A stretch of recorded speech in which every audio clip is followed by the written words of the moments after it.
ನಾಮವು ಎಷ್ಟೋ ಬಲವುಳ್ಳದು, ಎಷ್ಟೋ ಬಲವುಳ್ಳದು, ಎಷ್ಟೋ ಬಲವುಳ್ಳದು.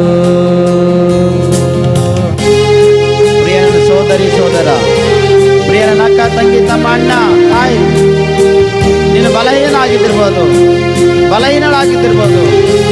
ದೇವರ ನಾಮವನ್ನು ಸ್ಮರಿಸುವಾಗ, ದೇವರನ್ನು ಸುವಾರ್ತೆ ನೀನು ಪ್ರಕಟಿಸುವಾಗ, ದೇವರನ್ನು ಧ್ಯಾನ ಮಾಡುವಾಗ ಎಲ್ಲ ಬಲಹೀನತೆಯಿಂದ ಬೆಳೆಯಲಾಯ್ತು. ಪ್ರಿಯರೇ, ಎಲ್ಲವನ್ನು ಬಲಹೀನತೆ ನಿನ್ನಿಂದ ತೊಲಗಿ ಹೋಗ್ಲಕ್ಕೆ ಅವಕಾಶ ಇಲ್ಲ.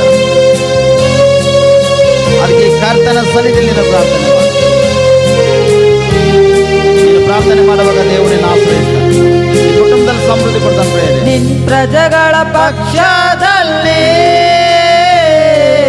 ಯುದ್ಧಗಳ ಮಾಡಿದ ದೇವಾ, ನಿನ್ ಪ್ರಜೆಗಳ ಪಕ್ಷದಲ್ಲಿ ಯುದ್ಧಗಳ ಮಾಡಿದ ದೇವಾ, ಪ್ರಾರ್ಥಿಸಿದ ಒಡೆಯನೇ ರಕ್ಷಿಸಿತು ನಿನ್ನ ಹಸ್ತವು. ಆಮೆನ್. ಪ್ರಾರ್ಥಿಸಿದ ಒಡೆಯನೇ ರಕ್ಷಿಸಿತು ನಿನ್ನ ಹಸ್ತವು, ರಕ್ಷಿಸಿತು ನಿನ್ನ ಹಸ್ತವು. ಯೆಹೋವ ನಿನ್ನ ನಾಮವು ಎಷ್ಟೋ ಬಲವುಳ್ಳದು, ಎಷ್ಟೋ ಬಲವುಳ್ಳದು, ಎಷ್ಟೋ ಬಲವುಳ್ಳದು. ಯೆಹೋವ ನಿನ್ನ ನಾಮವು ಎಷ್ಟೋ ಬಲವುಳ್ಳದು, ಎಷ್ಟೋ ಬಲವುಳ್ಳದು, ಎಷ್ಟೋ ಬಲವುಳ್ಳದು. ಹೌದು ಪ್ರಿಯ ದೇವರ ಒಂದು ಕುಟುಂಬ, ಪ್ರಿಯ ಕ್ರಿಸ್ತನ ಒಂದು ಮಗನೇ, ನೀನು ಪ್ರಾರ್ಥಿಸುವಾಗ ದೇವರ ಮಹಿಮೆಯನ್ನು ಕಾಣುತ್ತೆ. ನೀನು ಪ್ರಾರ್ಥಿಸುವಾಗ ದೇವರು ನಿನ್ನನ್ನು ರಕ್ಷಿಸ್ತಾನೆ. ಪ್ರಿಯರೇ, ಕಷ್ಟಗಳು ಅನ್ಕೊಂಡಿರ್ಬೋದು ನನಗೆ ಯಾರೇ ಇಲ್ಲ, ಅನ್ಕೊಂಡಿರ್ಬೋದು ನನ್ನ ಜೀವಿತ ಇಷ್ಟೇ ಮುಗ್ದೈತಿ ಹೊತ್ತಿಗೆ ಅನ್ಕೊಂಡಿರ್ಬೋದು. ಇಲ್ಲ, ದೇವರು ನೀನು ಯಾವತ್ತು ಮುಗಿದೋಗ್ತಿ ಅನ್ನುತ್ತೇವೋ ಆ ದಿನ ಮೊದಲನೇ ದಿನ ಸ್ಟಾರ್ಟ್ ಆಗುತ್ತೋ ಪ್ರೇರಣೆದು. ಕೂಸು ತಾಯಿ ಗರ್ಭದಲ್ಲಿಂದ ಭೂಲೋಕಕ್ಕೆ ಬಂದ ಮೇಲೆ ಹೇಗೆ ಇರುತ್ತದೋ ನನ್ನ ಯೇಸು ಆ ಥರವಾಗಿ ನಿನ್ನನ್ನು ಮಾರ್ಪಡಿಸುವುದಕ್ಕಾಗಿ ಸಿದ್ಧನಾಗಿದ್ದಾನೆ. ಪ್ರೇಯರೇ, ಅದಕ್ಕೆ ಹೇಳ್ತಾನ, ನಿಮ್ಮ ಕಷ್ಟ, ದುಃಖ, ಭಾರ, ಸಮಸ್ಯೆ, ಕಣ್ಣೀರು, ಚಿಂತೆ, ಗೋಳಾಟವೆಲ್ಲ ನನ್ನ ಬಳಿಗೆ ತೆಗೆದುಕೊಂಬರ್ರಿ, ನಾನು ನಿಮ್ಗೆ ವಿಶ್ರಾಂತಿ ಕೊಡ್ತಾ ಎಂಬುದಾಗಿ. ಈ ಲೋಕದಲ್ಲಿ ಅಮ್ಮ ಅಯ್ಯ ನಿನ್ನ ಕಷ್ಟ ಇದ್ದಿರ್ಬೋದು, ಈ ಲೋಕದಲ್ಲಿ ಸಂಕಟ ಇದ್ದಿರ್ಬೋದು, ಆದರೆ ದೇವರು ನಿನ್ನನ್ನು ಪರೀಕ್ಷಿಸ್ಲತನ ಎಂಬುದಾಗಿ ತಿಳಿದುಕೋ ಅಷ್ಟೇ. ನನ್ನ ಜೀವಿತ ಇಷ್ಟೇ ಇಲ್ಲ, ನಿನ್ನ ಜೀವಿತ ಬಹಳಷ್ಟು ದೊಡ್ಡದದ.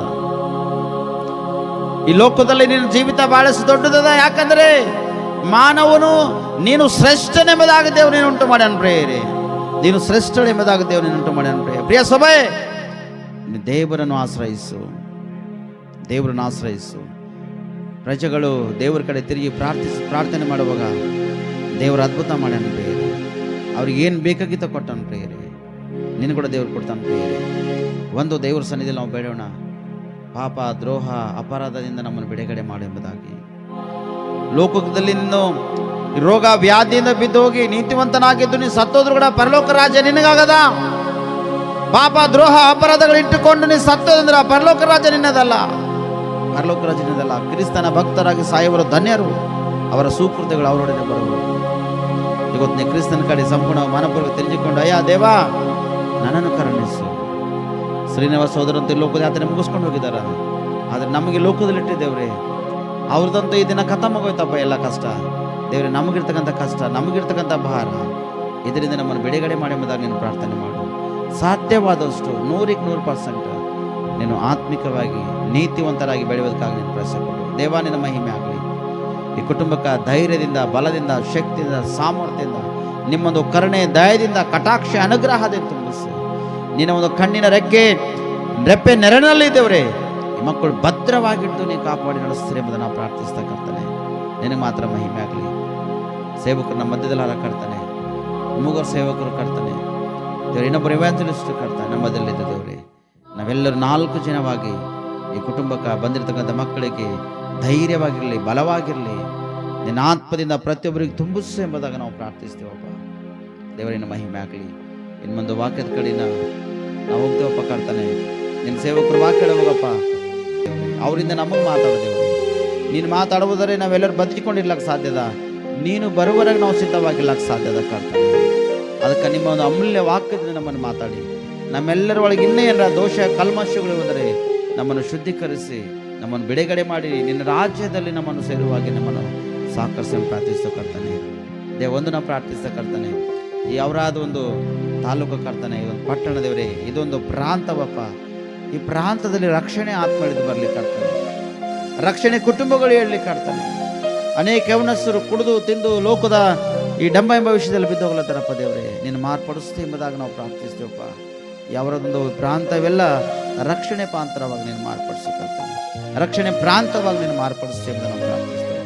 ಈಗ ಈ ಸಮಯದಲ್ಲಿ ನಮ್ಮೆಲ್ಲರ ಆತ್ಮ, ಪ್ರಾಣ, ಶರೀರ, ಕುಟುಂಬ, ದೈವ ಸೇವಕರು ವಾಕ್ಯ ಹೇಳ್ತಕ್ಕಂಥದ್ದು ನಿನ್ನ ಹಸ್ತಕ್ಕೆ ಒಪ್ಪಿಸ್ಕೊಡ್ತಾ ಅದ್ಭುತವನ್ನು ಅವರನ್ನು ಮಾತಾಡಿ ನಮ್ಮೆಲ್ಲರೂ ರಕ್ಷಿಸ್ತೀವಿ ಎಂಬುದಾಗಿ ನಜರತ್ ಯೇಸು ಕ್ರಿಸ್ತನಲ್ಲಿ ಪ್ರಾರ್ಥಿಸಿ ನಮ್ಮ ರಕ್ಷಕ. ಆಮೇನ್, ಆಮೇನ್, ಆಮೇನ್. ಸಚಿನ್ ಎಂಬುದಾಗಿ ಇವಾಂಜಲಿಸ್ಟ್ ಎಂದು ನಾನು ಕೇಳಿದ್ದೇನೆ. ಇದೇ ಸಂತಪುರ್ನಿಂದ ಸಚಿನ್ ಎಂಬುದಾಗಿ ಬಂದಿದ್ದಾರೆ. ನಾವೆಲ್ಲರೂ ಒಟ್ಟಾಗಿ ಸೇರಿ ಯಾರ ರಾಜ್ಯ ಕಟ್ಬೇಕ್ರಿ? ದೇವರ ರಾಜ್ಯ ಕಟ್ಬೇಕು. ಸ್ತೋತ್ರ. Hallelujah, hallelujah. ಇವತ್ತಿನ ಹಿರಿಕರು ನುರಿತಂಥವರು ದೇವ ಸೇವಕರ ಮಾತು ನಾನು ಕೇಳಬೇಕೆಂಬುದಾಗಿ ಕೂತ್ಕೊಂಡೆ. ಆದರೂ ಸರ್ ಒಂದು ಉದ್ದೇಶ, ಒಂದು ಆಲೋಚನೆ ಏನು, ಸರ್ಗೆ ಸಮಯ ಕೊಟ್ಟು ಎಂಬುದಾಗಿ ಹೇಳ್ತಾರೆ. ಆದರೆ ಒಂದು ಮಾತನ್ನು ಹೇಳಕ್ಕೆ ಇಷ್ಟಪಡ್ತೀನಿ. ಇವತ್ತಿನ ದಿನ ದುಃಖಭರಿತವಾದಂಥ ಕುಟುಂಬಕ್ಕೆ ನಾವೆಲ್ಲರೂ ಶಾಂತಿಯನ್ನು ಹೇಳಕ್ಕೆ ಬಂದಿದ್ದೇವೆ. ಅದಕ್ಕಿಂತ ಮುಂಚಿತವಾಗಿ ಯೋಬನ ತನ್ನ ಪ್ರವಾದನೆ ಪುಸ್ತಕದಲ್ಲಿ ಆತನ 14ನೇ ಅಧ್ಯಾಯದಲ್ಲಿ ಸ್ಪಷ್ಟವಾಗಿ ಹೇಳ್ತಾನೆ. ಏನಂದರೆ, ಸ್ತ್ರೀಯಲ್ಲಿ ಹುಟ್ಟಿದಂಥ ಪ್ರತಿಯೊಬ್ಬ ಮನುಷ್ಯನು, ಅವನು ಸ್ತ್ರೀನೇ ಆಗಿರಲಿ ಪುರುಷನೇ ಆಗಿರಲಿ, ಅಲ್ಪ ಆಯುಷ್ಯನಾಗಿರ್ತಾನೆ ಎಂಬುದಾಗಿ. ಜೀವದಿಂದಿರುವಾಗ ಕಳವಳದಿಂದ ತುಂಬಿದವನಾಗಿರ್ತಾನೆ. ಆದ್ರಿಂದ ಅವನಿಗೆ ಸ್ವಲ್ಪ ವಿರಾಮ ಇರಲಿ. ಹಲ್ಲೆಲೂಯಾ, ಬೋಲೇಸು ಮಸೀಕಿ. ಮನುಷ್ಯನ ಜೀವಿತದಲ್ಲಿ ಅವನು ಎಂಥವನೇ ಆಗಿರಲಿ ಪ್ರಿಯರೇ, ಶ್ರೀಮಂತನೇ ಆಗಿರಲಿ, ಬಡವನೇ ಆಗಿರಲಿ, ಐಶ್ವರ್ಯವಂತನೇ ಆಗಿರಲಿ, ಪ್ರಿಯ ದೇವಜನರೇ, ದಿನಾಲು ಹೊಲದ ಗದ್ದೆಯಲ್ಲಿ ಕೆಲಸ ಮಾಡುವಂತನೇ ಆಗಿರಲಿ, ರೋಡಿನಲ್ಲಿ ಭಿಕಾರಿಯಾಗಿ ಜೀವಿಸುವಂಥ ವ್ಯಕ್ತಿ ಆಗಿರಲಿ, ಅವನು ಸ್ತ್ರೀಯಲ್ಲಿ ಹುಟ್ಟ ಕಾರಣದಿಂದ ಸಾವು ಅವನಿಗೆ ಬಿಡುವುದಿಲ್ಲ. Hallelujah, hallelujah. ಸಾವನ್ನ ರಕ್ಷಿಸಿಕೊಳ್ಳೋದಕ್ಕಾಗಿ, ನಿನ್ನ ಜೀವನವನ್ನು ರಕ್ಷಿಸಿಕೊಳ್ಳೋದಕ್ಕೆ ಎಷ್ಟೋ ಹಣ ಖರ್ಚು ಮಾಡಿದ್ರು ಅದು ವ್ಯರ್ಥ. ಹಲ್ಲೆಲೂಯಾ. ಪ್ರಸಂಗಿ ಹೇಳ್ತಾನೆ, ವ್ಯರ್ಥವೇ ವ್ಯರ್ಥ, ಸಮಸ್ತ ವ್ಯರ್ಥ. ಲೋಕದಲ್ಲಿ ನಾವು ಎಲ್ಲ ಮಾಡ್ತಾ ಇದ್ದೇವೆ, ಎಲ್ಲವೂ ವ್ಯರ್ಥವಾಗಿ ಮಾಡ್ತಾ ಇದ್ದೇವೆ. ವ್ಯರ್ಥವಾಗಿ ಮಾಡುವಂಥ ಕಾರ್ಯಗಳಿಗೆ ನಾವು ಒಳಗಾಗದೆ ದೇವರಿಗೆ ಒಳಗಾಗಿ ಜೀವಿಸುವಂತರಾಗಿರ್ಬೇಕು. ಹಲ್ಲೆಲೂಯಾ. ವಾಕ್ಯ ಹೇಳ್ತದೆ, ಅದೇ ಪ್ರಸಂಗಿ ಪುಸ್ತಕದಲ್ಲಿ ಅದರ 3ನೇ ಅಧ್ಯಾಯ ಹೇಳ್ತದೆ, ಎಲ್ಲಕ್ಕೂ ಕಾಲ ಏನಾಗದೆ ಅಂತ್ರಿ? ಕ್ಲುಪ್ತಾದ. ಸ್ತೋತ್ರ. ಹುಟ್ಟುವುದಕ್ಕೂ ಒಂದು ಕಾಲ ಇದೆ, ಹುಟ್ಟಿದನ್ನ ಸಾವು ಅನುಭವಿಸೋದಕ್ಕೂ ಒಂದು ಸಮಯ ಇದೆ, ಬಿತ್ತುವುದಕ್ಕೂ ಸಮಯ ಇದೆ, ಬಿತ್ತಿದನ್ನ ಕೆತ್ತು ಹಾಕುವುದಕ್ಕೂ ಸಮಯ ಇದೆ, ರಾಶಿ ಮಾಡೋದಕ್ಕೂ ಸಮಯ ಇದೆ ಪ್ರಿಯರೇ, ಕೊಯ್ಯುವುದಕ್ಕೂ ಸಮಯ. ಎಲ್ಲಕ್ಕೂ ಕಾಲ ದೇವರು ಏನು ಮಾಡಿರಂತೆ? ಕ್ಲುಪ್ತವಾಗಿ ಇಟ್ಟಿದ್ದಾನೆ. ಬಲ ಹೆಚ್ಚಿದರೆ 80 ಅಥವಾ 70. ಇವತ್ತಿನ ದಿನ ನೋಡ್ತಾ ಇದ್ದೇವೆ, ಅನೇಕ ಜನರು ಅದರ ಮಧ್ಯದಲ್ಲೇ ಹೋಗ್ತಾ ಇದ್ದಾರೆ. ಸ್ತೋತ್ರ. ಹಲ್ಲೆಲೂಯಾ. ಅದ್ರ ಒಳಗೆ ಹೋಗ್ತಾ ಇದ್ದಾರೆ. ಯಾಕೆ ಎಂಬುದ ಪ್ರಶ್ನೆ ಪ್ರಿಯರೇ. ವಾಕ್ಯ ಹೇಳ್ತದೆ, ನನ್ನ ರಾಜ್ಯಕ್ಕಾಗಿ ನೀತಿಗಾಗಿ ತವಕಪಡು, ಅವಳು ಕೂಡ ನಮಗೆ ಎಲ್ಲವೂ ದೊರೆತದೆ ಎಂಬುದಾಗಿ. ಅಷ್ಟು ಮಾತ್ರವಲ್ಲದೆ, ವಿಶೇಷವಾಗಿ ನಿರೀಕ್ಷೆ ಇಲ್ಲದವರಾಗಿ ನಾವು ಜೀವಿಸದೆ ನಿರೀಕ್ಷೆ ಉಳ್ಳವರಾಗಿ ಜೀವಿಸಬೇಕೆಂಬುದ ವಾಕ್ಯ ಹೇಳ್ತದೆ. ಯೋಹಾನ್ ಬರೆದಂತ ಸುವಾರ್ತೆ ಅದರ 14ನೇ ಅಧ್ಯಾಯ ವಾಕ್ಯ 1-6 ವಚನ ಓದ್ರಿ ಸರ್. ಓಕೆ ಸರಿ. ದೇವರ ಪರಿಶುದ್ಧ ನಾಮಕ್ಕೆ ಸ್ತೋತ್ರವಾಗಲಿ. ವಿಶೇಷವಾಗಿ ನಾವೆಲ್ಲರೂ ದುಃಖಭರಿತವಾದಂಥ ಕುಟುಂಬಕ್ಕೆ ಶಾಂತಿ ನೀಡೋದಕ್ಕಾಗಿ ಬಂದಿದ್ದು ಪ್ರೇರಿ. ಸ್ತೋತ್ರ. ಹಲ್ಲೆಲೂಯಾ. ಬೋಲೇಸು ಮಸೀಕಿ, ಆನಿವಲೇಸು ಮಸೀಕಿ. ಕರ್ತನ ಸಮ್ಮುಖದಲ್ಲಿ ನಾವೆಲ್ಲರೂ ಸೇವಕರಾಗಿ, ಅಷ್ಟು ಮಾತ್ರವಲ್ಲದೆ ಒಂದು ರೀತಿಯಿಂದ ನಾವೆಲ್ಲರೂ ಸಂಬಂಧಿಕರಾಗಿ ಈ ಕುಟುಂಬದಲ್ಲಿ ಸೇರಿ ಬಂದಿದ್ದು ಬೇರೆ. ಪ್ರತ್ಯೇಕವಾಗಿ ಈ ಊರಿನ ಸಭಾ ಸೇವಕರ ಒಂದು ಆಸೆ ಇದೆ, ನಿಮ್ಮ ಹೆಸರು ಹೇಳಿ ನೇರವಾಗಿ ಸಂದೇಶದ ಕಡೆಗೆ ಹೋಗ್ರಿ ಎಂಬುದಾಗಿ.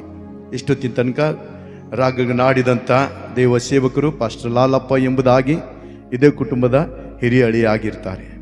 ಅಷ್ಟು ಮಾತ್ರಲ್ಲದೆ ಸ್ವಯಂ ಸೇವಕರಾಗಿ ಬೀದರ್ ಪಟ್ಟಣದಲ್ಲಿ ಒಂದು ಚರ್ಚನ್ನು ಕಟ್ಟಿ ಕಲ್ವೇರಿ ಮಿರಕಲ್ ಟೆಂಪಲ್ ಎಂಬುದಾಗಿ ಅವರು ಸ್ಥಾಪನೆ ಮಾಡಿ ಅದರ ಸಂಸ್ಥಾಪಕರು ಅವರೇ. ಅಲ್ಲಿ ಸ್ಥಳವನ್ನು ತೆಗೆದುಕೊಂಡು ಒಂದು ಚರ್ಚನ್ನು ಕಟ್ಟಿ ಸುಮಾರು ಯೌವನಸ್ಥರನ್ನು, ಅಷ್ಟು ಮಾತ್ರವಲ್ಲದೆ ಅನೇಕ ಅನ್ಯ ಜಾತಿಯರ ಮಧ್ಯದಲ್ಲಿ ಅವರು ಸೇವೆ ಮಾಡ್ತಾ ಇದ್ದಾರೆ. ನನ್ನ ಹೆಸರು ಪಾಸ್ಟರ್ ಅನಿಲ್ ಕೋಟೆ ಎಂಬುದಾಗಿ, ನಾನು ಹಳದಿಕೆರೆ ನಿವಾಸಿಯಾಗಿರ್ತೇನೆ. ಪ್ರತ್ಯೇಕವಾಗಿ TDB ಕಾಲನಿ ಒಂದು ದೊಡ್ಡ ಸಭೆಯನ್ನು ಬೆಳೆಸಿ ಅದನ್ನು ಮೆಥಡಿಸ್ಟ್ ಅಂಡರ್ ಮಾಡಿ, ಮತ್ತು ನಾನು ಡೊಂಗರಿ ಗ್ರಾಮದಲ್ಲಿ ಒಂದು ಸ್ವಂತ ಸಭೆಯನ್ನು ಸ್ಟಾರ್ಟ್ ಮಾಡಿ ಇವತ್ತಿಗೆ 10 ವರ್ಷ ಆಯಿತು, 11 ವರ್ಷ ಆಯಿತು. ಆ ಸ್ಥಳದ ದೇವರು ನನ್ನನ್ನು ಉಪಯೋಗಿಸ್ತಾ ಇದ್ದಾರೆ. ಅಷ್ಟು ಮಾತ್ರಲ್ಲೇ ಈವಂಜಲಿಸ್ಟ್. ನಿಮ್ಮ ಹೃದಯವು ಕಳವಳಗೊಳ್ಳದೆ ಇರಲಿ, ದೇವರನ್ನು ನಂಬ್ರಿ, ನನ್ನನ್ನು ನಂಬ್ರಿ. ನನ್ನ ತಂದೆಯ ಮನೆಯಲ್ಲಿ ಬಹಳ ಬಿಡಾರಗಳಿವೆ. ಅವೇ ಇಲ್ಲದಿದ್ದರೆ ನಿಮಗೆ ಹೇಳುತ್ತಾ ಇದ್ದೇನು, ನಿಮಗೆ ಸ್ಥಳವನ್ನು ಸಿದ್ಧ ಮಾಡುವುದಕ್ಕೆ ಹೋಗುತ್ತೇನಲ್ಲ. ನಾನು ಹೋಗಿ ನಿಮಗೆ ಸ್ಥಳವನ್ನು ಸಿದ್ಧ ಮಾಡಿ ಮೇಲೆ ನಾನು ತಿರುಗಿ ಬಂದು ನಿಮ್ಮನ್ನು ಕರ್ಕೊಂಡು ಹೋಗ್ತೇನೆ. ಚಪ್ಪಾಳೆ ತಟ್ಟಿ ದೇವರಿಗೆ ಮಹಿಮೆ ಪಡಿಸೋಣ ಪ್ರೇರೆ, ಚಪ್ಪಾಳೆ ತಟ್ಟೋಣ. ಯಾಕಂದ್ರೆ ಇವತ್ತಿನ ದಿನ ಕುಟುಂಬದ ಯಜಮಾನರು ಈ ಲೋಕದ ಯಾತ್ರೆಯನ್ನು ಮುಗಿಸ್ಕೊಂಡು ಹೋಗಿದ್ದಾರೆ. ವಾಕ್ಯ ಹೇಳ್ತದೆ, ಯಾರು ಆತನಲ್ಲಿ ನಂಬಿಕೆ ಇಡ್ತಾರೋ, ಯಾರು ಆತನಲ್ಲಿ ವಿಶ್ವಾಸ ಇಡ್ತಾರೋ, ಯಾರು ತಂದೆಯನ್ನು ನಂಬ್ತಾರೋ, ಯಾರು ಮಗನನ್ನು ನಂಬ್ತಾರೋ, ಯಾರು ಪರಿಶುದ್ಧಾತ್ಮನನ್ನು ಸಂಪೂರ್ಣವಾಗಿ ಒಪ್ಪಿಸಿಕೊಂಡು ಜೀವಿಸ್ತಾರೋ ಅವ್ರು ಸತ್ರು ಕೂಡ ಬದುಕ್ತಾರೆ. ಹಲ್ಲೆಲೂಯ. ಸತ್ರು ಕೂಡ ಬದುಕ್ತಾರೆ. ಅದಕ್ಕೆ ಯೇಸು ಸ್ವಾಮಿ ಹೇಳಿದ್ದಾರೆ, ನಾನೇ ಮಾರ್ಗವೂ ಸತ್ಯವೂ ಜೀವವಾಗಿದ್ದೇನೆ. ನನ್ನ ನಂಬುವವನು ಸತ್ರು ಕೂಡ ಬದುಕ್ತಾನೆ. ಬದುಕುತ್ತಾ ನನ್ನ ನಂಬುವವನು ನಿತ್ಯ ಜೀವಂತಾನೆ. ಚಪ್ಪಾಳೆ ತಟ್ಟಿ ದೇವರಿಗೆ ಮಹಿಮೆ ಪಡಿಸೋಣ ಪ್ರೇರೆ. ನಿತ್ಯ ಜೀವದ ಮಾರ್ಗದಲ್ಲಿ ನಾನೇ ನಿನ್ನ ಮುಂದೆ ಸಾಗುವಂಥ ಸಮಯ ದೂರದಲ್ಲಿಲ್ಲ, ಹತ್ತಿರದಲ್ಲೇ ಇದೆ. ಸ್ತೋತ್ರ. ಹತ್ತಿರದಲ್ಲಿದೆ. ಕಷ್ಟ ಬಂದಾಗ, ಚಿಂತೆ ಬಂದಾಗ, ರೋಗ ಬಂದಾಗ, ಅನೇಕ ಸಮಸ್ಯೆಗಳು ಬಂದಾಗ ನಾವು ಅನೇಕ ಮನುಷ್ಯರನ್ನ ನಾವು ಏನು ಮಾಡ್ತೇವೆ, ಎದುರು ನೋಡ್ತೇವೆ. ಆದರೆ ದೇವರು ವಾಕ್ಯ ಹೇಳ್ತದೆ, ಯಾರು ಆತನನ್ನೇ ಎದುರು ನೋಡ್ತಾರೋ ಅವ್ರ ಮುಖ ಲಜ್ಜೆಯಿಂದ ಕೆಡುವುದಿಲ್ಲ, ಹಿಮ್ಮದಂತೆ ಆತನ ಬಿಳುಪಾಗಿ ಮಾಡ್ತಾನೆ. ಸ್ತೋತ್ರ. ಹಲ್ಲೆಲೂಯಾ. ಅಷ್ಟು ಮಾತ್ರ ಮಾಸಗಳನ್ನು ಪೂರ್ತಿಗೊಳಿಸ್ತಾನಂತ್ರಿ. ಹದ್ದಿಗೆ ಬರುವಂತೆ ತಿರುಗಿ ಯೌವನವನ್ನು ಬರಮಾಡ್ತಾನೆ. ಈ ರಾತ್ರಿ ಕಾಲ ಸಮಯದಲ್ಲಿ ವಿಶೇಷವಾಗಿ ಅಣ್ಣವರ ಜೀವಿತದಲ್ಲಿ ಕಳೆದ ವರ್ಷಗಳಿಂದ, ಸುಮಾರು 10 ವರ್ಷಗಳಿಂದ ನಾನು ಡೊಂಗರಿಗೆ ಗ್ರಾಮಕ್ಕೆ ಹೋದಾಗ ಅವ್ರು ಒಂದು ಮಾತು ಹೇಳ್ತಾ ಇದ್ರು, ಸರ್ ಈ ಶಿಲುಬೆ ನಾನು ನೆಟ್ಟಿದ್ದೆದ ಅಂತ ಹೇಳ್ತಾ ಇದ್ರು. ಹಲ್ಲೆಲೂಯ. ಈ ಶಿಲುಬೆ ನಾನೇ ರೆಡಿ ಮಾಡಿ, ನಾನೇ ಇದನ್ನು ಸ್ಥಾಪನೆ ಮಾಡಿದ್ದೇನೆ ಎಂಬುದಾಗಿ ಹೇಳ್ತಾರೆ. ಅರ್ಥ ಏನಂದರೆ, ಯಾರು ದೇವರ ರಾಜ್ಯಕ್ಕಾಗಿ ನೀತಿಗಾಗಿ ತವಕ ಪಡ್ತಾರೋ ಅವ್ರು ಪಕ್ಕನೇ ಎತ್ತಲ್ಪಡ್ತಾರೆ. ಸ್ತೋತ್ರ. ಹಲ್ಲೆಲೂಯ. ಹಲ್ಲೆಲೂಯ. ಪಕ್ಕನೇ ಎತ್ತಲ್ಪಡ್ತಾರೆ ಬೇರೆ. ದೇವರಿಗೆ ಬಹಳಷ್ಟು ಮೆಚ್ಚುಗೆ ಆದಂಥ ವ್ಯಕ್ತಿ, ದೇವರಿಗೆ ಇಷ್ಟವಾದಂಥ ವ್ಯಕ್ತಿ. ಆತನು ಹೇಳ್ತಾ ಇದ್ದ, ಸರ್ ನೀವು ಚರ್ಚ್ ಕಟ್ಟುವಾಗ ನಾನೇ ಅದರ ಎಲ್ಲ ಅಡಿಪಾಯದೊಟ್ಟಿಗೆ ನಾನು ಮುಂದೆ ಸಾಕ್ತೇನೆ ಎಂಬುದಾಗಿ ಹೇಳಿದ್ರು. ಆದರೆ ತನ್ನ ಜೀವಿತದಲ್ಲಿ ಆಯುಷಿನ ಒಂದು ವ್ಯಥೆ. ಹಲ್ಲೆಲೂಯ. ಆಯುಷಿನ ಒಂದು ವ್ಯಥೆ ಪ್ರಿಯರೇ. ಯಾಕಂದರೆ ಮನುಷ್ಯರಾಗಿದ್ದೇವೆ, ಎಲ್ಲಿ ತನಕ ಶಕ್ತಿ ಇರ್ತದೋ ಅಲ್ಲಿ ತನಕ ಮಾತ್ರ ನಾನು ಕೆಲಸ ಮಾಡೋದಕ್ಕೆ ಸಾಧ್ಯವಾಗ್ತದೆ. ಅವರಲ್ಲಿ ಕೆಲಸ ಮಾಡೋದಕ್ಕೆ ಆಗದಿದ್ದರು ನಿಂತು ಹೇಳ್ತಾ ಇದ್ರು, ಸರ್ ಇದು ನೀವು ಹಿಂಗೆ ಮಾಡಬೇಕಾಗಿತ್ತು, ಹೀಗೆ ಮಾಡಬೇಕಾಗಿತ್ತು. ಅರ್ಥ ಏನಂದರೆ ಅವರಿಗೆ ಅಷ್ಟು ಕಾಳಜಿ ದೇವರ ವಿಷಯವಾಗಿ. ಹಲ್ಲೆಲೂಯ. ಅವ್ರಿಗೆ ಅಷ್ಟು ಪ್ರೀತಿಗೆ ದೇವರ ವಿಷಯವಾಗಿ ಪ್ರೀತಿಸುವಂಥ ವ್ಯಕ್ತಿಗಳಿಗೆ ದೇವರು ಏನು ಮಾಡ್ತಾನಂತೆ, ಪಕ್ಕನೆ ತೆಗೆದುಕೊಳ್ತಾರೆ. ಪ್ರಿಯ ದೇವಜನರೇ, ವಾಕ್ಯ ಹೇಳ್ತದೆ ಮತ್ತೊಂದು ವಚನ. ಸ್ತೋತ್ರ. ಅದೇ ಪ್ರಸಂಗಿಗಳ ಪುಸ್ತಕದಲ್ಲಿ ವಾಕ್ಯ ಧ್ಯಾನ ಮಾಡುವಾಗ ಅದು 7ನೇ ಅಧ್ಯಾಯ 7ನೇ ವಾಕ್ಯ ನಿಮ್ಮನ್ನು ಎಚ್ಚರಿಸ್ತದೆ. 1, 2, 3 ವಚನ ನೋಡ್ರಿ. ಸುಗಂಧ ತೈಲಕ್ಕಿಂತ ಒಳ್ಳೆಯ ಹೆಸರು ಉತ್ತಮ. ಜನನ ದಿನಕ್ಕಿಂತ ಮರಣ ದಿನ ಮೇಲು. ಔತಣದ ಮನೆಗಿಂತ ಮರಣ ದುಃಖದ ಮನೆಗೆ ಹೋಗುವುದು ಲೇಸು. ಎಲ್ಲಾ ಮನುಷ್ಯರಿಗೂ ಕೊನೆಗೆ ಇದೇ ಗತಿ ಎಂಬುದು ಜೀವಂತನು ಇದನ್ನು ನೋಡಿ ಸ್ಮರಿಸಿಕೊಳ್ಳುವನು. ಆಮೆನ್. ಸ್ತೋತ್ರ. ಹಲ್ಲೆಲೂಯಾ. ಏನಂತ್ರಿ, ಜೀವಂತವಾಗಿರುವಂತ ನಾವು ಅದನ್ನು ನೋಡಿ ಬರೀ ಸ್ಮರಣೆ ಮಾಡಬೇಕಷ್ಟೇ. ಇದು ಹಬ್ಬ ಅಲ್ಲ, ನಾವು ಸ್ಮರಿಸುವಂತರಾಗಿರ್ಬೇಕು. ನಾವು ಮೆಮೊರಿ ಸರ್ವಿಸ್ ಅಂದರೆ ಹಬ್ಬದ ಉಪಾದಿಯಲ್ಲಿ ನೀವು ಮಾಡುವಂಥದ್ದು ಬೇಡ. ನಾವು ಬರೀ ಏನಂತೆ ಸ್ಮರಣೆ ಮಾಡಬೇಕು. ನಾನು ಈಗ ತಾನೇ ಅವರ ವಿಷಯವಾಗಿ ಹೇಳ್ದೆ, ಅವರು ದೇವರಿಗೆ ಬಹಳಷ್ಟು ಮೆಚ್ಚುಗೆ ಆದಂಥ ವ್ಯಕ್ತಿ ಆಗಿದ್ದರು. ಆದ್ರಿಂದಲೇ ದೇವರು ಅತಿ ಶೀಘ್ರದಲ್ಲಿ ತೆಗೆದುಕೊಂಡಿದ್ದಾನೆ. ಇನ್ನೂ ಬಲ ಹೆಚ್ಚಿದರೆ 80-85 ವರ್ಷಗಳವರೆಗೆ ಅವರ ಆಯುಷ್ಯ ದೇವರು ವೃದ್ಧಿಗೊಳಿಸ್ತಿದ್ದೇನೋ, ಆದರೆ ದೇವ್ರ ಇಷ್ಟ ಏನಿದೆಯೋ ಅದನ್ನು ನೆರವೇರ್ತದೆ. ಹಲ್ಲೆಲೂಯಾ. ದೇವರ ಉದ್ದೇಶ ಏನಿದೆಯೋ ಅದನ್ನು ನೆರವೇರ್ತದೆ. ರೋಗ ಆದರೂ ಬಂತು, ವ್ಯಾಧಿ ಆದರೂ ಬಂತು, ಸಮಸ್ಯೆ ಆದರೂ ಬಂತು, ಅದರಿಂದ ಸಂರಕ್ಷಿಸೋದಕ್ಕಾಗಿ ದೇವರು ಸುಖವಾದ ನಿದ್ರೆಯನ್ನು ಮಗನ ಜೀವಿತದಲ್ಲಿ ದೇವರು ಅನುಗ್ರಹಿಸಿಕೊಟ್ಟಿದ್ದಾನೆ. ನಾವು ಸಂತೋಷ ಪಡ್ಬೇಕ್ರಿ. ಹಲ್ಲೆಲೂಯಾ. ಸಂತೋಷ ಪಡ್ಬೇಕು. ಸ್ತೋತ್ರ. ಸಂತೋಷ ಪಡ್ಬೇಕು, ದುಃಖಗ್ರಾಂತರಾಗಬಾರ್ದ್ರಿ. ಅದಕ್ಕೆ ಪೌಲನು ಥೆಸಲೋನಿಕ ಸಭೆಗೆ ಹೇಳ್ತಾನೆ ಏನಂದ್ರೆ, ಮೊದಲನೇ ಥೆಸಲೋನಿಕದವರಿಗೆ ಬರೆದಂಥ ಪತ್ರಿಕೆ ಅದರ 4ನೇ ಅಧ್ಯಾಯ ವಚನ ನೋಡುವಾಗ ಅದರ 13, 14, 15 ವಚನ ನೋಡ್ರಿ.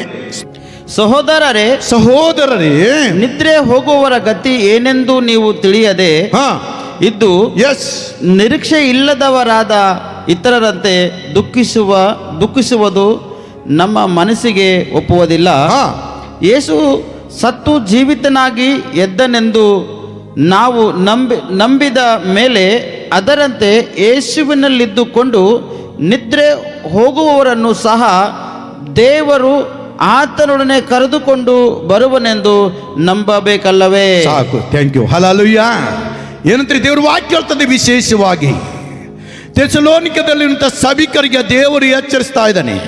ಏನಂದ್ರೆ, ಸಹೋದರರೇ, ನಿದ್ರೆ ಹೋಗುವವರ ಗತಿ ಏನೆಂದು ನೀವು ತಿಳಿಯದೇ ಇದ್ದು ನಿರೀಕ್ಷೆ ಇಲ್ಲದವರಾಗಿ ದುಃಖಿಸುವಂಥದ್ದು ನಮ್ಮ ಮನಸ್ಸಿಗೆ ಒಪ್ಪುತ್ತಾ ಇಲ್ಲ ಅಂತ ಹೇಳ್ತಾನೆ. ಹಲ್ಲೆಲೂಯಾ. ಯಾಕಂದ್ರೆ ನಿದ್ರೆ ಹೋದವರು ಒಂದು ದಿನ ಹೇಳ್ತಾರೆ. ಸ್ತೋತ್ರ. ಮಲ್ಕೊಂಡಂಥ ವ್ಯಕ್ತಿ ಹೇಳ್ತಾನೆ. ಅದಕ್ಕೆ ದೇವರು ನಿದ್ರೆಗೆ ಹೋಲಿಕೆ ಮಾಡಿದನು. ಬೇರೆ ಸಾವು ಎದಕ್ಕೆ ಹೋಲಿಕೆ ಆಗಿದೆ ಅಂದರೆ ನಿದ್ರೆಗೆ ಹೋಲಿಕೆ ಆಗಿದೆ. ಮಧ್ಯಾಕಾಶದಲ್ಲಿ ಯೇಸು ಸ್ವಾಮಿ ಬರುವಾಗ ದೇವದೂತ ಗಣಗಳು ಎಲ್ಲರೂ ಒಟ್ಟಾಗಿ ಸೇರಿ ದೇವರನ್ನ ಕೂಗ್ತಾರಂತೆ. ಹಲ್ಲೆಲೂಯಾ, ಹಲ್ಲೆಲೂಯಾ, ಹಲ್ಲೆಲೂಯಾ, ಹಲ್ಲೆಲೂಯಾ ಎಂಬುದಾಗಿ ಮಹಾಗಂಟೆ ಘೋಷವಾಗಿ ಕೂಗುವಾಗ ಸತ್ತವರು ಮೊದಲು ಯಾತಾರಂತೆ ಚಪ್ಪಾಳೆ ತಟ್ಟಿ ದೇವರಿಗೆ ಮಹಿಮೆ ಸಲ್ಲಿಸೋಣ್ರಿ. ಸತ್ತವರು ಮೊದಲು ಏನು ಮಾಡ್ತಾರಂತೆ? ಎದ್ದೇಳ್ತಾರೆ. ಆಮೇಲೆ ಜೀವದಿಂದ ಇದ್ದಂಥ ನಾವುಗಳು ನಿರೀಕ್ಷೆಯುಳ್ಳವರಾಗಿ, ನಂಬಿಕೊಳ್ಳುವವರಾಗಿ ಲೋಕದಲ್ಲಿ ಜೀವಿಸುವವರಿಗೆ ಗರ್ವ, ಅಹಂಕಾರ, ಅಹಂಭಾವ ಎಲ್ಲವನ್ನ ತ್ಯಜಿಸಿ ದೇವರ ರಾಜ್ಯಕ್ಕಾಗಿ, ನೀತಿಗಾಗಿ ತವಕ ಪಡುವಂಥವ್ರು ಮಾತ್ರ ಎತ್ತಲ್ಪಡ್ತಾರಂತೆ ಬರೆಯಲ್ಪಟ್ಟಿದೆ. ಹಲ್ಲೆಲೂಯಾ. ಅದಕ್ಕಿಂತ ಮುಂಚಿತವಾಗಿ ನಾನು ನೀನು ಯಾವ ರೀತಿಗೆ ಜೀವಿಸ್ತಾ ಇದ್ದೇವೆ, ಯಾವ ರೀತಿಗೆ ಜೀವಿಸ್ತೇವೆ ಪ್ರಿಯರಿ, ಅದಾಕೆ ಹೇಳ್ದು ಗುರುತಾ. ಬಹಳಷ್ಟು ವೇದನೆಗೆ ಒಳಗಾಗಿದ್ದ, ಬಹಳಷ್ಟು ಕಷ್ಟಕ್ಕೆ ಒಳಗಾಗಿದ್ದ. ಡಾಕ್ಟರ್ ಅವರು 3 ತಿಂಗಳು ಬದುಕ್ತಾನೆ ಎಂಬುದಾಗಿ ಹೇಳಿದಂಥ ವ್ಯಕ್ತಿ ದೇವರಿಗೆ ಒಳಗಾಗಿ ಬೇಡ್ತಾ ಇದ್ದಾನೆ. ಸತ್ರು ಸ್ವಾಮಿ, ಇದು ನೀನು ಕೊಟ್ಟಂತ ಈ ಶರೀರ, ಹಲ್ಲೆಲೂಯಾ, ನೀನು ಕೊಟ್ಟಂತ ಈ ದೇಹ ಸತ್ರು ಕೂಡ ಈ ದೇಹದ ಮೂಲಕವಾಗಿ ನಿನಗೆ ಮಾತ್ರ ಮಹಿಮೆ ಎಂಬುದಾಗಿ ಆಡಿದಂಥ ವ್ಯಕ್ತಿ ಇವತ್ತಿನ ಜೀವಿತ ಸಂಖ್ಯೆಯಲ್ಲಿ ಎಣಿಸಲ್ಪಟ್ಟಿದ್ದಾರೆ. ಹಲ್ಲೆಲೂಯಾ. ಅನೇಕ ಸಭೆಗಳನ್ನು ಆತನ ಕಟ್ತಾ ಇದ್ದಾನೆ. ಅರ್ಥ ಏನಂದರೆ, ನಿನ್ನ ಜೀವಿತದಲ್ಲಿ ದೇವರಿಗೆ ಮೆಚ್ಚುಗೆ ಆದಂಥ ರೀತಿಯಿಂದ ಜೀವಿಸುವಂತರಾಗಿರ್ಬೇಕು. ನಿನ್ನ ಜೀವಿತದಲ್ಲಿ ದೇವರಿಗೆ ಒಳಗಾಗಿ ಜೀವಿಸಬೇಕು. ಸಾಯ್ತಾ ನನಗೆ ಸಂಪೂರ್ಣವಾಗಿ ತುಳಿದು ಹಾಕುವಂಥ ಹಂಗಿನವರಾಗಿ ನಾವು ಜೀವಿಸಬೇಕ್ರಿ. ಅವಾಗ ಮಾತ್ರ ಜಯ ನಮ್ಮದೇ. ಹಲ್ಲೆಲೂಯಾ. ಯುದ್ಧ ಯಾರ್ದಂತೆ? ಯೆಹೋವನದು. ಜಯ ಯಾರ್ದು? ಆತನ ನಂಬಿದಂಥ ಅನುಯಾಯಿಗಳದು. ಹಲ್ಲೆಲೂಯಾ. ಜಯ ಬೇಕಾ? ದೇವರೊಟ್ಟಿಗೆ ಮಾತ್ರ ಕಾಲು ಹಂಚ್ಕೊಂಡು ಬೇರೆ. ಅದಕ್ಕೆ ವಾಕ್ಯ ಹೇಳ್ತದೆ, ಸುಗಂಧ ತೈಲಕ್ಕಿಂತ ಒಳ್ಳೆ ಹೆಸರು ಉತ್ತಮ. ಆ ಒಳ್ಳೆ ಹೆಸರು ಕುಟುಂಬದ ಯಜಮಾನರು ಹೊಂದ್ಕೊಂಡಿದ್ದಾರೆ ಬೇರೆ. ಆದರೂ ನಾನು ಒಂದು ಮಾತು ಹೇಳಕ್ಕೆ ಇಷ್ಟಪಡ್ತಿದ್ದೀನಿ. ಮಕ್ಕಳ ವಿಷಯವಾಗಿ ಅವ್ರು ಭಾಳಷ್ಟು ಚಿಂತೆ ಮಾಡ್ತಾ ಇದ್ರು. ಆದರೆ ಮಕ್ಕಳಿಗೆ ಕೊಡುವಂಥ ಸಮಯ ಮಕ್ಕಳಿಗೆ ಕೊಡುವುದಾದರೆ, ಪ್ರಿಯ ನನ್ನ ಸಹೋದರರೇ, ಮಕ್ಕಳು ಕೆಟ್ಟೋಗುವಂಥ ಪರಿಸ್ಥಿತಿ ಬರ್ತಿರ್ಲಿಲ್ಲೋ ಅಂತ ಹೇಳಿ ನನಗೆ ಅನಿಸ್ತದೆ. ಯಾಕಂದರೆ ನಾವು ಮಕ್ಕಳಿಗೆ ಕೊಡುವಂಥ ಸಮಯ ನಾವು ಮಕ್ಕಳಿಗೆ ಕೊಡುವಾಗ ನಮ್ಮ ಮಕ್ಕಳು ಸಮೃದ್ಧಿಯಾದ ರೀತಿಯಿಂದ ಮುಂದೆ ಬೆಳೆಯುವುದಕ್ಕಾಗಿ ಸಾಧ್ಯವಾಗ್ತದೆ. ಸುಗಂಧ ತೈಲಕ್ಕಿಂತ ಒಳ್ಳೆಯ ಹೆಸರು ಉತ್ತಮ. ಜನನ ದಿನಗಿಂತ ಮರಣ ದಿನವು ಮೇಲು. ಔತಣ ಮನೆ ಹೋಗುವುದಕ್ಕಿಂತ ಮರಣ ದುಃಖದ ಮನೆಗೆ ಹೋಗುವುದು ಲೇಸು. ಕೊನೆಗೆ ಎಲ್ಲರಿಗೂ ಇದೇ ಗತಿ ಬರ್ತದೆ. ಇದು ಬರುವುದಕ್ಕಿಂತ ಮುಂಚಿತವಾಗಿ ಕಾಲ ಕ್ಲುಪ್ತವಾಗಿದೆ, ಎಲ್ಲಕ್ಕೂ ಸಮಯ ಇದೆ. ಆ ಸಮಯ ಬರುವುದಕ್ಕಿಂತ ಮುಂಚಿತವಾಗಿ ನೀವು ಸಿದ್ಧರಾಗಬೇಕಾಗಿದೆ ಪ್ರಿಯರೇ. ಹಲ್ಲೆಲೂಯಾ. ದೇವರ ರಾಜ್ಯ ಕಟ್ಟುವುದಕ್ಕಾಗಿ ಸ್ತೋತ್ರ. ನಾವು ಕೇಳಿ ಒಬ್ಬರು ಆಜ್ಞೆ ಕೂಡುವುದಕ್ಕಿಂತ ಇನ್ನೊಬ್ರಿಗೆ ಹೇಳುವಂಥ ಹಂಗಿನವರು ಆದಾಗ ಮಾತ್ರ ಯೇಸು ಸ್ವಾಮಿ ಬರ್ತಾರೆ ಅಂತ ಹೇಳಕ್ಕೆ ಇಷ್ಟಪಡ್ತೇನೆ. Hallelujah, hallelujah. ಪ್ರಿಯ ನನ್ನ ಸಹೋದರ ಸಹೋದರಿ, ವಾಕ್ಯ ನಮಗೂ ನಿಮಗೆ ಹೆಚ್ಚಿಸ್ತದೆ. ಕೊನೆಗೆ ಎಲ್ಲರಿಗೂ ಇದೇ ಗತಿ ಎಂಬುದಾಗಿ, ಎಲ್ಲರಿಗೂ ಇದೇ ಗತಿ. ಇದನ್ನು ಯಾರು ನೋಡ್ತಾರಂತೆ? ಸ್ತೋತ್ರ. ಇನ್ನೊಂದ್ಸರಿ ಅದು ರೀಡ್ ಮಾಡಿ ಸರ್. ಸ್ತೋತ್ರ. ಜೀವದಿಂದ ಉಳಿದಂತೆ ನಾವುಗಳು ಏನು ಮಾಡ್ಬೇಕಂತೆ? ಸ್ತೋತ್ರ, ಸ್ತೋತ್ರ. ಯೇಸು ಸತ್ತು ಜೀವಿತನಾಗಿ ಎದ್ದನೆಂದು ನಾವು ನಂಬಿದ ಮೇಲೆ ಅದರಂತೆ ಯೇಸುವಿನಲ್ಲಿದ್ದುಕೊಂಡು ನಿದ್ರೆ ಹೋಗುವವರನ್ನು ಸಹ ದೇವರು ಆತನೊಡನೆ ಕರೆದುಕೊಂಡು ಬರುವನೆಂದು ನಂಬಬೇಕಲ್ಲವೇ? ಕಂಟಿನ್ಯೂ. ಓಕೆ, ಸ್ತೋತ್ರ. ನಾವು ಕರ್ತನ ಮಾತಿನ ಆಧಾರದಿಂದ ನಿಮಗೆ ಹೇಳುವುದೇನೆಂದರೆ, ಕರ್ತನು ಪ್ರತ್ಯಕ್ಷನಾಗುವವರೆಗೂ ಜೀವದಿಂದುಳಿದಿರುವ ನಾವು ನಿದ್ರೆ ಹೋಗುವವರಿಗಿಂತ ಮುಂದುವಾಗುವುದೇ ಇಲ್ಲ. ಆಮೆನ್. ಸ್ತೋತ್ರ. Hallelujah, hallelujah. ಏನಂತ್ರಿ? ನಿದ್ರೆ ಹೋದವ್ರಿಗಿಂತ ಉಳಿದಂತೆ ನಾವು ಮುಂದಾಗ್ಲಕ್ಕ ಸಾಧ್ಯನೇ ಇಲ್ಲ. ಯೇಸು ಸ್ವಾಮಿ ಪ್ರತ್ಯಕ್ಷನಾಗುವಾಗ ನಿದ್ರೆ ಹೋದವ್ರು ಮೊದಲು ಹೇಳ್ತಾರೆ. ಆ ನಿರೀಕ್ಷೆ, ಆ ನಂಬಿಕೆ, ಆ ಒಂದು ವಿಶ್ವಾಸ ಕುಟುಂಬದ ತಾಯಿ. ಹಲ್ಲೆಲೂಯಾ. ಆ ನಂಬಿಕೆ, ಆ ಒಂದು ವಿಶ್ವಾಸ ಕುಟುಂಬದ ಮಕ್ಕಳು, ಆ ನಂಬಿಕೆ, ಆ ಒಂದು ವಿಶ್ವಾಸ ಕುಟುಂಬದ ಸೊಸೆ, ಮಗ, ಮೊಮ್ಮಕ್ಕಳು ಅದನ್ನು ಇಟ್ಕೊಂಡು ಮುಂದೆ ಸಾಗಬೇಕು. ಹಲ್ಲೆಲೂಯಾ. ಮುಂದೆ ಸಾಗಬೇಕಾದ್ರೆ ಮನೆಯಲ್ಲಿ ಇದ್ದಾಗ ಮಾತ್ರ ಅದು ಸಾಲದು. ಸಂಡೇ ದಿನ ಅದು ದೇವರ ದಿನ. ಸೇವಕರು ಬರುವುದಕ್ಕಿಂತ ಮುಂಚಿತವಾಗಿ ನಾವು ಕರ್ತನ ಆಲಯದಲ್ಲಿ ಹೋಗಿ ಆತನೊಟ್ಟಿಗೆ ಕಾಲ ಹಂಚಿಕೊಳ್ಳುವಾಗ ನಾನು ಒಂದು ಮಾತು ಇಷ್ಟಪಡ್ತೇನೆ ಪ್ರಿಯ ದೇವಜನರೇ, ಆವತ್ತಿನಿಂದ ಆಶೀರ್ವಾದ ತಪ್ಪಿಂದಲ್ಲ. Hallelujah, hallelujah. ಪರಲೋಕದ ದ್ವಾರವನ್ನು ತೆರೆದು ಹಿಡಿಲಾದ ಸೂರ್ಯನಿಂದ ನಿಮ್ಮ ಕುಟುಂಬ ದೇವರು ತುಂಬಿಸ್ತಾನೆ. ಹಾಗೆ ಮಾಡುವಂತೆ ನಿಮ್ಮೆಲ್ಲರನ್ನ ದೇವರನ್ನು ನಡೆಸಲಿ. ಒಂದು 10-15 ನಿಮಿಷ ಶಾಂತ ರೀತಿಯಿಂದ ಕೇಳಿ ಅರ್ಥ ಮಾಡ್ಕೊಂಡಿದ್ದೀರಿ ಎಂಬುದನ್ನು ನೆನೆಸ್ತೇನೆ. ಹಿರಿಕರು, ನುರಿತಂತವರು ನನಗೆ ಸಮಯ ಕೊಟ್ಟು ಕೇಳೋದಕ್ಕೆ ಕುಂತಂತ ಈ ಒಂದು ಊರಿನ ಸಭಾ ಪಾಲಕರನ್ನು ವಂದಿಸ್ತಾ, ನನಗಾಗಿ ಸಮಯ ಕೇಳಿದಂಥ ನಮ್ಮ ಸೇವಕರು ಲಾಲಪ್ಪ ಸರ್ರನ್ನು ವಂದಿಸ್ತಾ ಮುಂದಿನ ಸಮಯ ಪಾಸ್ಟರ್ಗೆ ಕೊಟ್ಟು ಕೂತ್ಕೋತೇನೆ. ಆಮೇಲೆ ಗಾಡ್ ಬ್ಲೆಸ್ ಯು. ಎದ್ದು ಬರ್ತಾರೆ ಎಂಬ ವಿಷಯವನ್ನು ಅರ್ಥಗರ್ಭಿತವಾಗಿ ಒಳ್ಳೆ ರೀತಿಯಲ್ಲಿ ಅವರು ಕುಟುಂಬದ ಎಲ್ಲ ಮಕ್ಕಳಿಗೆ ಸಂತೈಸಿದ್ದಾರೆ. ಅವರಿಗೆ ದುಃಖದಲ್ಲಿ ಭಾಗಿಗಳಾಗಿದ್ದೇವೆ ನಾವೆಲ್ಲರೂ. ಅವರು ಯಾವಾಗಲೂ ದೇವರಲ್ಲಿ ಭರವಸೆ ಬಿಟ್ಟು ತಮ್ಮ ಜೀವಿತವನ್ನು ದೇವರ ಕೈಯಲ್ಲಿ ಕೊಟ್ಟು ಸದಾ ಶಾಂತಿ, ಆರೋಗ್ಯ, ನೆಮ್ಮದಿಯಿಂದ ಮಕ್ಕಳು, ಮೊಮ್ಮಕ್ಕಳು, ಹಳೆಯಂದ್ರೆ ಎಲ್ಲರನ್ನ ದೇವರು ಸಂತೈಸಲಿ, ಆಶೀರ್ವಾದ ಮಾಡಲಿ.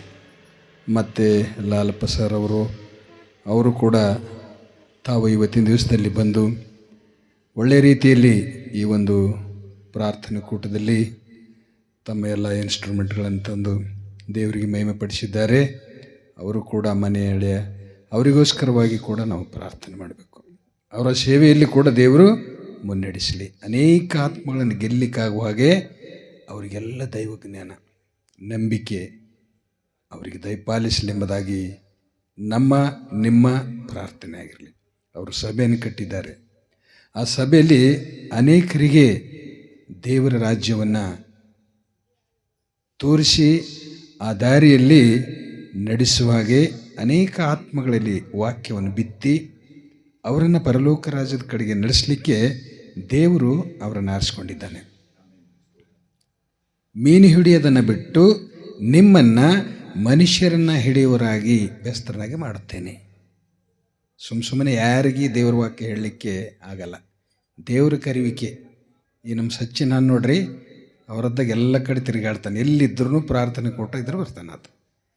ಯಾಕಂದರೆ ಎಲ್ಲರಿಗಿಲ್ಲ ಅದು. ದೇವರು ಆರಿಸಿಕೊಂಡಿರ್ತಕ್ಕಂಥ ಸೇವಕರಿಗಾಗಿ, ಅವರ ಕುಟುಂಬಗಳಿಗಾಗಿ, ಅವರು ಮಾಡುವಂಥ ಸೇವೆಗಾಗಿ ದೇವರ ಆಶೀರ್ವದಿಸಲಿ. ನಮ್ಮ ಅವರ ಪ್ರಾಂತ್ಯದಲ್ಲಿರ್ತಕ್ಕಂಥ ಎಲ್ಲ ಕ್ರೈಸ್ತರಿಗಾಗಿ, ಅನ್ಯ ಜನರಿಗಾಗಿ ಕೂಡ ನಾವು ಪ್ರಾರ್ಥನೆ ಮಾಡ್ತೇವೆ. ಯಾಕಂದರೆ ಸೇವಕರು ಅನ್ಯ ಜನರಲ್ಲಿ ಸೇವೆ ಮಾಡ್ತಾರೆ. ಅವರು ಭಾಳ ಕಷ್ಟ. ಈಗ ನಾವು 60-70 ವರ್ಷ ಆಯಿತು ಸಭೆ ಕಟ್ಟಿದ್ರೆ ಮೆಥಡಿಸಿದವರು. ನಾವು ಆರಾಮಾಗಿ ನಮ್ಮ ಚರ್ಚ್ನಲ್ಲಿ ಸಭೆಗಳನ್ನು ಎಲ್ಲರನ್ನ ಅವರಿಗೆಲ್ಲ ತಿಳುವಳಿಕೆ ಇದೆ. ದೇವ್ರ ವಾಕ್ಯ ಮಿಷನರಿಗಳು ಬಂದು ಎಲ್ಲ ಕಲಿಸ್ಕೊಟ್ಟಿದ್ದಾರೆ ಕ್ರಮಗಳನ್ನು. ಆದರೆ ಈ ಬೇರೆ ಜನರ ಹತ್ರ ಮಾಡಬೇಕು ಸೇವೆ ಅಂದರೆ ವಾಕ್ಯಗಳು ಹೇಳಬೇಕಾದ್ರೆ ಭಾಳ ಕಷ್ಟ. ಅಂಥ ಒಂದು ಜನರಲ್ಲಿ ಕೂಡ ಅವರು ಸೇವೆ ಮಾಡ್ತಾ ಇದ್ದಾರೆ. ದೇವರು ಅವರಿಗೆ ಹೆಚ್ಚಿನ ರೀತಿಯಿಂದ ಆರೋಗ್ಯ ಕೊಡಲಿ, ಎಲ್ಲ ಅನುಕೂಲಗಳನ್ನು ಮಾಡಿಕೊಡಲಿ, ಅದೊಂದೇ ನಮ್ಮದು ಪ್ರಾರ್ಥನೆ ಆಗಿರ್ತದೆ. ಅದಕ್ಕೋಸ್ಕರವಾಗಿ ಇವತ್ತಿನ ದಿವಸ ನಮ್ಮ ಶ್ರೀನಿವಾಸ್ ನಮ್ಮನ್ನು ಬಿಟ್ಟಾಗಲಿ ಹೋಗಿದ್ದಾರೆ. ಅವ್ರ ಹೆಸರು ಮಾತ್ರ ಇದೆ, ಅವರಿಲ್ಲ. ಅವ್ರು ಮಾಡಿರ್ತಕ್ಕಂಥ ಸಂಸಾರ, ಮಕ್ಕಳು, ಹೆಣ್ಣುಮಕ್ಕಳು, ಮೊಮ್ಮಕ್ಕಳು, ಮುಖ್ಯವಾಗಿ ಧರ್ಮಪತ್ನಿಯನ್ನು ಬಿಟ್ಟು ಈ ಲೋಕವನ್ನು ತ್ಯಜಿಸಿದ್ದಾರೆ. ಯೇಸು ಸ್ವಾಮಿ ಇನ್ನೊಂದು ಸಾರಿ ಈ ಲೋಕಕ್ಕೆ ಬರುವಾಗ ಅವರು ನಾವು ಒಳ್ಳೆಯ ರೀತಿಯಲ್ಲಿ ಭೇಟಿಯಾಗೋಣ, ಆ ಒಂದು ನಂಬಿಕೆ ನಮ್ಮಲ್ಲಿರಬೇಕು. ಇವತ್ತಿನ ದಿವಸದಲ್ಲಿ ಸೇರಿ ಬಂದಿರತಕ್ಕಂಥ ಎಲ್ಲ ಆಪ್ತ ಮಿತ್ರರು, ಬಂಧು ಬಳಗದವರು ಎಲ್ಲರನ್ನ ಇವತ್ತು ದುಃಖ ಇದೆ. ಯಾಕಂದರೆ ಇನ್ನೂ ಆಯಸ್ಸಿತ್ತವ್ರದ್ದು, ವಯಸ್ಸಾಗಿದ್ದಿರಲಿಲ್ಲ. ಅದಕ್ಕೋಸ್ಕರವಾಗಿ ನಮ್ಮನ್ನು ಬಿಟ್ಟಾಗಲಿ ಹೋಗಿದ್ದಾರೆ ಎಂಬ ದುಃಖ ಇರ್ತದೆ. ನಾವು ಮನಸ್ಸಿಗೆ ಶಾಂತಿ ಪಡೆದುಕೊಳ್ಬೇಕು, ದೇವರಲ್ಲಿ ಪ್ರಾರ್ಥನೆ ಮಾಡಬೇಕು. ದೇವರ ರಾಜ್ಯದಲ್ಲಿ ಆತನು ನಮ್ಮ ಕೂಡ ಭೇಟಿಯಾಗ್ತಾನೆ ಎಂಬುದಾಗಿ ಎರಡನೇ ಸಾರಿ ಸ್ವಾಮಿ ಬಂದಾಗ ಇದೊಂದು ಮಾತ್ರ ವಿಷಯ ನಾವು ನೆನಪಿನಿಟ್ಟುಕೊಂಡು ಸದಾಕಾಲ ಜೀವಿಸುವಾಗೆ ದೇವರು ನಮ್ಮನ್ನು, ನಿಮ್ಮನ್ನು, ಕುಟುಂಬವನ್ನು, ಸಂಬಂಧಪಟ್ಟಿರ್ತಕ್ಕಂಥ ಎಲ್ಲರನ್ನು ದೇವರು ಪ್ರತ್ಯೇಕವಾದ ತನ್ನ ಪರಿಶುದ್ಧವಾದ ಕೈಗಳಿಂದ ಆಶೀರ್ವಾದ ಮಾಡಲಿ.